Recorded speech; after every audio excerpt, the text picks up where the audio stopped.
What's up, party people? Welcome to potentially our first episode. We'll see how good it goes. How God it goes. How God it goes.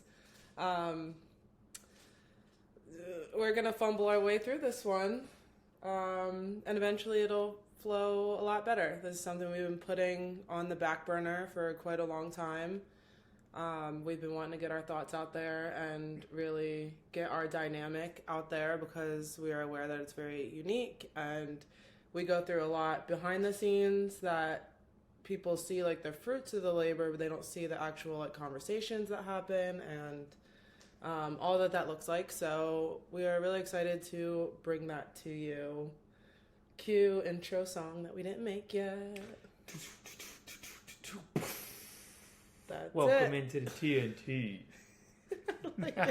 Sounds like a stripper intro. It was supposed to be Dynamite. Coming to the stage is Travis. Oh, why has this got to be Chippendales? Juice. Oh, even better. Great. All right, so let's kick this off and make it about you. So tell me, what makes you you? What? Got him. Got him. How do you start with such a big question? That's what we want to know. I know the answer. What makes me me? Mm-hmm. The most, like, I feel like I'm the most, like, encompassing person. Probably the only person that doesn't have, like, a simple answer for that. You know what? What makes me me is that I can't be explained in one sentence. Something I've learned about myself over the past few years is that I am very multi-passionate, and I learned that there is a word for that called a multi-potentialite, and I really like identifying as that because it basically means I do many things, I master many things, and I can't be contained in one box, and I wasn't created to be contained in one box. I help bridge people and things in places that are one box. So does that answer your question? I am all-encompassing. It's funny because I think that if somebody...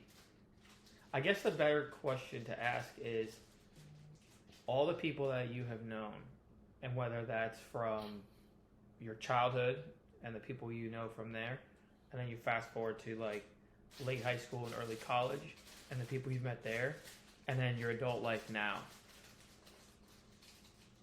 If something were to happen to you, what do you think those three stages of life somebody would say to you? Like, what describes you? Like, what hits you? So, like, for example, me, I think no matter what, yeah, change is great. But at least for me, I think it is without a doubt the number one thing I think everybody through all phases of life, if they were going to say, like, one thing about me and, like, a eulogy kind of thing, would be how I just always was able to laugh. Like I was always able to create the spark of smile, the enjoyment factor.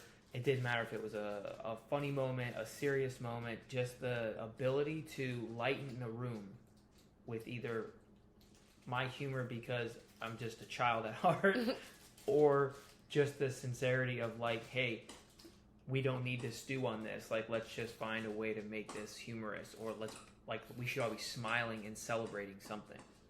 I completely agree with you. After, 9 years together, that is exactly who you are and what you do. Also, side note, we have a puppy who, of course, the one time we need the puppy to, like, be quiet, wants to play in his cage with all the squeaks and ruffles. So we're just going to ignore those sounds because it is what it is at this point. Yeah, you are a goofball. You are a child at heart. You bring lightheartedness to everything. And it's actually really funny because you are actually polar opposite of that as well. Is you can be serious. You get things done. You are like the movement maker. You are the solution maker. And that usually is probably like categorized as the opposite of the funny guy, the class clown. But you like seamlessly are really, really, really good at both. I would absolutely say, though, now that just, like, saying it out loud, it, like, as far as, like, the funny guy and then the serious guy as far as business or stuff that has to get done goes, it's actually quite interesting because I don't, for being funny and making jokes, I don't need anybody to laugh when I laugh. I don't need it. Like I'm just I'm true. gonna laugh if I say something and I think it's funny. I'm going to laugh, and I don't care who's laughing or if anybody else laughs. And then it's even funnier when no one else is laughing, and then you're looking at me laugh, and now you're laughing. But that then happens all the time. But then you fast forward or switch lanes to the business or serious guy or I got to get a project done kind of thing. It's almost the same way that I've had to learn to develop, though, because to get something done, I've never reached for anybody's help. I've never wanted anybody's help. I never needed anybody's help.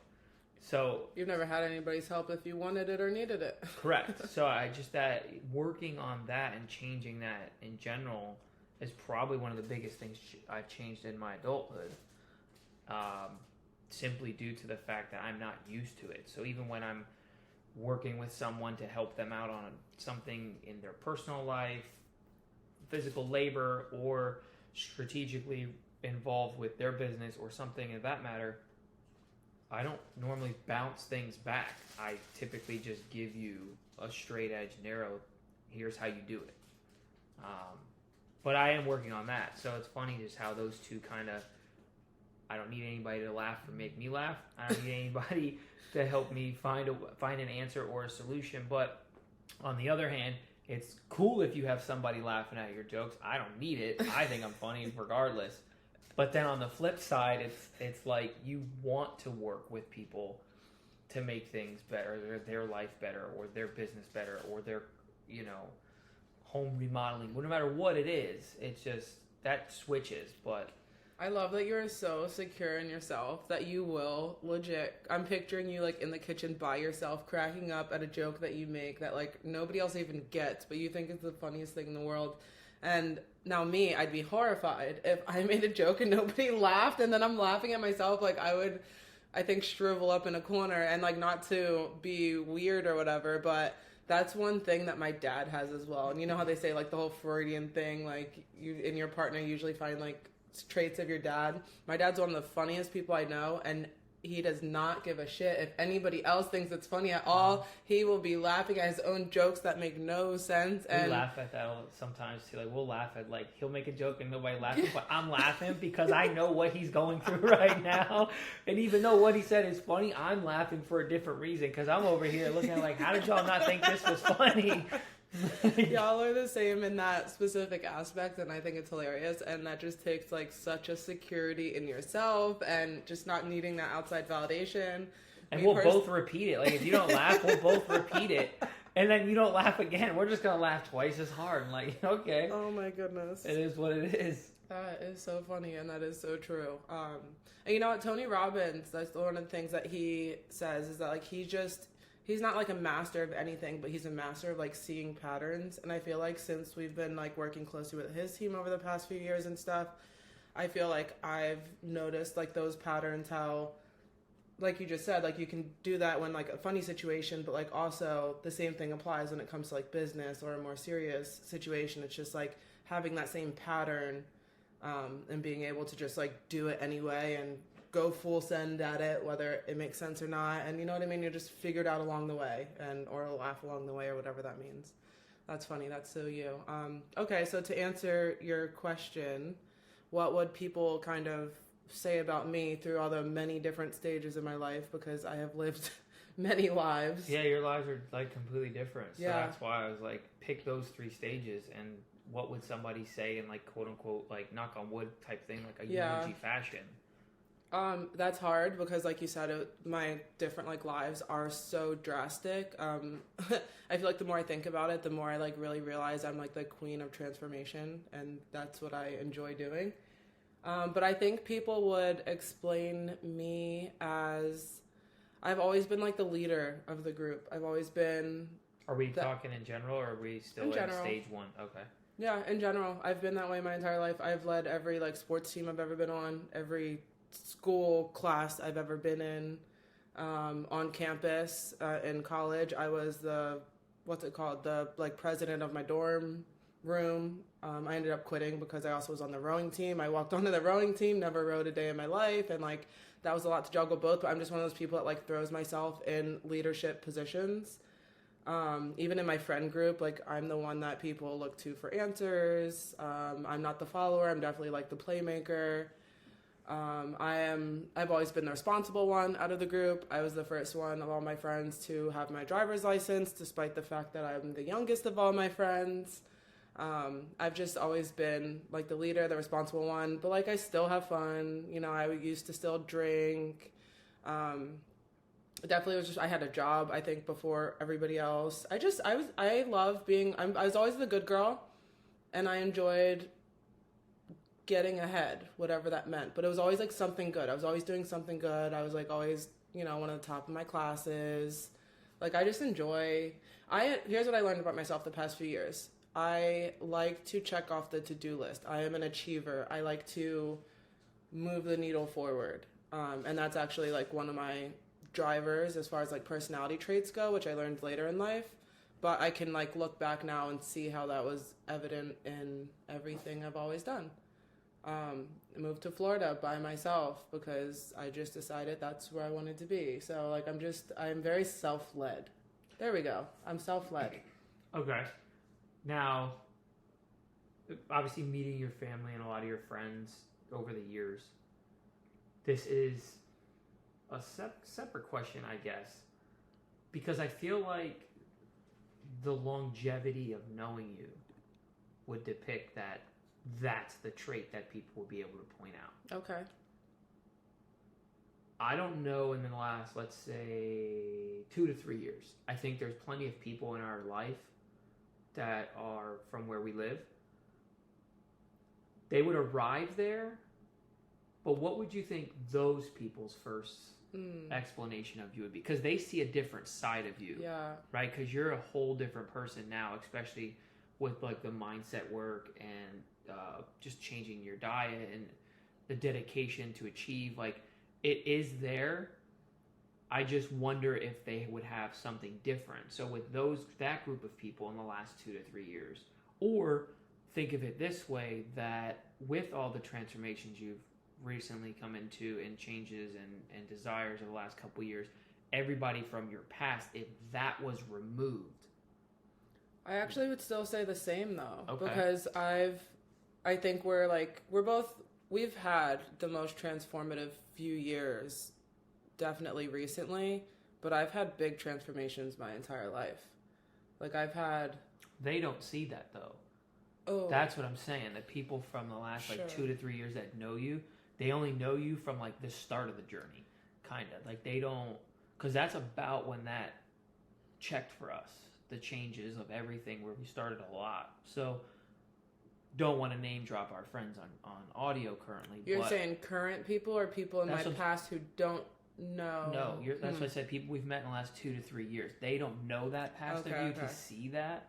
So what would you say that those people that we've made friends with over the last 2 to 3 years, as we've transformed and made changes? And I feel like that's hard because our friend group is so much smaller now. I almost can't think of new people that have, people from school maybe. We've just been so protective of our circle, and now we're like specifically trying to build that up. Even if they're an acquaintance, like people that we've met at the mastermind stuff that we've gone to, or any other seminar that we've gone to that we've made, you can't really say friends because we aren't like buddies, but like, people should be able to throw the word friend around and it just mean like, loosely, because it's not like a lot of the people that we've met, if we were right around their neck of the woods or we still talk to them monthly, like you can still call them a friend. I think that's a little bit more than like if you want to hang out with somebody or you're willing to hang out with somebody, that's more than an acquaintance. I'm not going to just voluntarily hang out with an acquaintance. I'll hang out with anybody. I like people. You do too. No, you will. I'm saying I'm not going to voluntarily do it. Like I'm not going to text an acquaintance and be like, hey, let's go do this. If I have to have a deeper connection with you on some level to be like, hey, let's go hang out, whether it's a hobby or a business thing or whatever. So what would somebody say that doesn't know all of that? I would say, so for those of you listening that have never seen me in person, I'm almost 6 feet tall, a mixed female, curly hair, a little thicker. I have a presence, so I definitely have been told my entire life, you feel when I walk into a room. I'm also not shy, so I will be the one to introduce myself. Like, I'm the leader. I'm the one that goes first. Like, even in the seminars and stuff, like, no problem sitting right up front. I'm raising my hand. I'm gonna help the person next to me. I think I'm just I would say I think I come across naturally as a leader, and I think people would feel that way even in, like, not a leader setting, because even people that I just meet look to me for answers. Like, think about all the people even at, like, our new school. Like, they very much, like, gravitate towards me to... Give me another word for leader. Leader. Because I feel like I go first. Like, I'm the one that, like, isn't scared to go first. I'm the one that's... No, I'm saying in the sense of if they're going to describe you. I think you're on the right path, and I'm trying to bait it out of you. Because I think I know what it would be, but I want to bait it out of you. I want you to just say that you're better with words, and I'm better. No, but that's why I want you to get it out, because then you can feel it. Right. I think Google's thesaurus for leadership. I think leader is like a very, like, high schoolish type, college type, adult real world vibe. So you want me to find the adult real world vibe version of a leader? You have to think I'm the authority. Wait, these rooms that we're going in are a total different animal, and they're different people. Like, yes, leader, and some people will throw that word out there, but there is a more powerful word than leader. Trailblazer. There you go. Is that the word? It's one of them. That's like one of your favorite words. Yeah, it means all the same things. Yeah. But it has a different meaning. It ties more into, you are going to sit into the front. You are going to raise your hand. You are going to get up first. You are not afraid to share. Like, it just means more than a leader, right? Because there's many leaders, but the circle shrinks. I'm Queen Bee. I am the... I don't know. Don't make me... I'm not a thesaurus. I'm not good with words. We'll stick with Trailblazer. Yeah, no, but that's how I feel. I feel like that's how I've always naturally been, and I think to some degree, however that may come out of somebody's mouth, I think they very much would agree. Like, I beat to my own drum. I'm not a follower. I kind of pretty clearly know what I want to do, and I do whatever. I'm relentless, like, as far as getting there. I like to be front and center. I'm main character energy. I mean, encompass all that into a word. You can't. There's a few, and the thing I like about this being the intro is because a lot of people that do know me, I'm really holding back here with zingers and, like, one-liners because, like, you've said so many things that I could just drop it. So, like, don't hold back. No, I'm not holding back, but I want people to follow or listen, or I don't care if either, honestly, because, again, I don't... You do this for yourself. No, don't listen to him. I need the validation, and I need everyone to listen to this. And he will listen to this by himself. Absolutely. In a room, like, happy as ever. And I'm just like, I want to change the world. Let's reach millions. He's like, la la la. We're going to pin that because that's something we're going to talk about in this episode. And then we'll find a conclusion there. Because we want to make these somewhat short, but this is an introductory. We want to make it fun. We want to make it purposeful. That way you're not just dragged out listening to a random podcast and it's just like, want, right? Yeah. But it is an intro. It's like a pilot for a new TV show. You kind of just, like, might not get the gist of it right off the bat, but... we'll figure it out because by episode 100 this one will be buried anyway, so. I don't want it to be buried. But anyway, back to the zingers. It's like you've said so many things and now I lost it, of course, but when you were just like, I marched to the beat of my own drum, and I was just gonna throw a snippet in there because Milani, our daughter, what's the movie? I bounced to the beat of my own drum. Yeah, so anyway, I was gonna call you the character in Vivo. I was gonna go, okay, Vivo. And it's just not gonna all be Disney hints, but it's just gonna be things that's just how my brain works. You're such a dad. I know. It is what it is. Speaking of how your brain works, and this is something eventually I really, really, really want to find a way to capture, and we will, again, as we fumble our way through this, but, like, I love the fact that our brains are so polar opposite. Oh, wow. It's one of my favorite facts about us. It's one of the reasons that we work as well as we do together.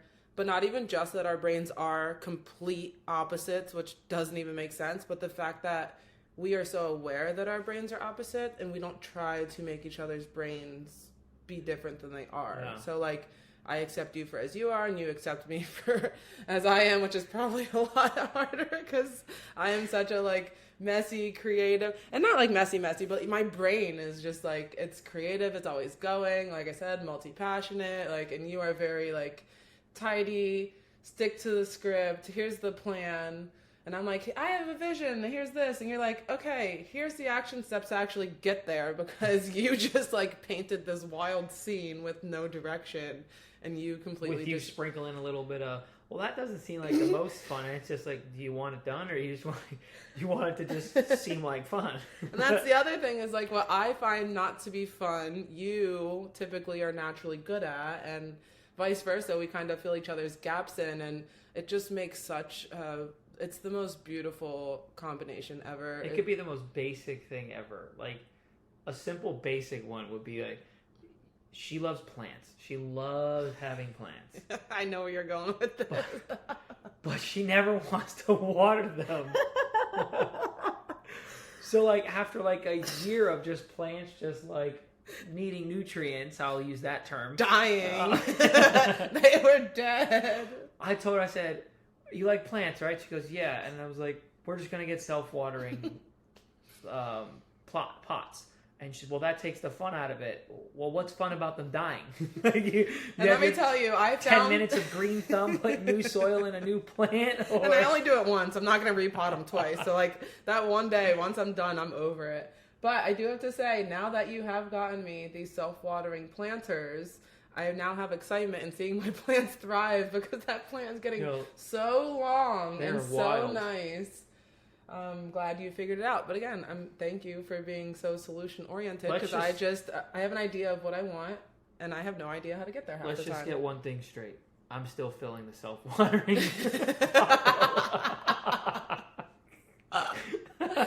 Oh my goodness, that's so true.